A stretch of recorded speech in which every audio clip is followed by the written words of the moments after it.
आणि त्यांना मी अशी विनंती केली की यावर्षी कुठंतरी किमान हा जो नीटचा निर्णय आहे हा पुढे ढकलला पाहिजे। मी त्यांच्यासमोर 2-3 मुद्दे या निमित्ताने मांडले। मी त्यांना अशी विनंती केली की मुळामध्ये महाराष्ट्रामध्ये स्टेट बोर्डाचे जे मुलं आहेत त्यांना 2 महिन्याच्या कालावधीमध्ये सेंट्रल बोर्डाच्या पॅटर्नप्रमाणे पेपर देणं हे कठीण जाणार आहे।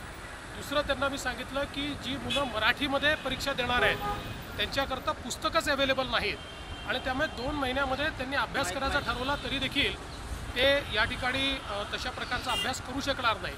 तिसरं मी त्यांना असं सांगितलं की 20% मुलं CBSEची आहेत आणि 80% मुलं ही स्टेट बोर्डाची आहेत आणि त्यामुळे या 80% मुलांवर मोठा अन्याय होईल आणि विशेषतः ग्रामीण भागातली आहे। त्यामुळे ग्रामीण भागातली जी मुलं आहेत या मुलांवर अन्याय होईल, ते डॉक्टर बनू शकणार नाहीत आणि म्हणून केंद्र सरकारने याच्यामध्ये हस्तक्षेप करावा आणि हस्तक्षेप करून कुठल्याही प्रकारे ऑर्डिनन्स काढायची गरज असेल तर ऑर्डिनन्स काढावा किंवा ज्या प्रकारचा हस्तक्षेप असेल सुप्रीम कोर्टात पुन्हा जायची आवश्यकता असेल तर तो जाऊन या नीटमधनं महाराष्ट्राला किंवा जे इतर राज्यात त्यांना त्यातनं सूट द्यावी।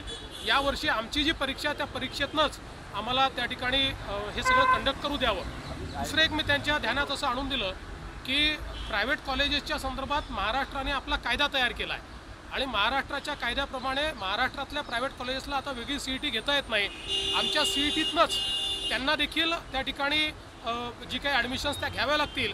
त्यामुळे प्रायव्हेट कॉलेजेसची जी काही नफेखोरी आहे त्या नफेखोरीच्या संदर्भातलं जे एक सुप्रीम कोर्टाने जी एक अडचण सांगितलेली आहे तर ती महाराष्ट्रात लागू होणार नाही आणि त्यामुळे हाही विचार केला जाऊ शकतो की आमच्या कायद्याच्या अंतर्गत जर आम्ही जी CET घेतली आहे त्या CETला जर मान्यता मिळाली तर वाटल्यास याच्यामध्ये 1-2 वर्षाचा जो काही वेळ आम्हाला आपण द्याल त्या वेळेमध्ये आम्ही आमचा कोर्स देखील मॅच करू, आमच्या पोरांची देखील तयारी करू आणि त्या माध्यमातून मग पलीकडच्या काळामध्ये नीटचा विचार हा केला जाऊ शकतो।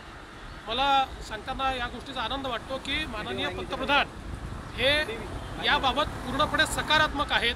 त्यांनी ही गोष्ट समजून घेतलेली आहे आणि माननीय पंतप्रधान महोदयांनी याच्यावर सकारात्मक कारवाई करण्याच्या संदर्भात मला आश्वासन दिलेलं आहे। अध्यादेश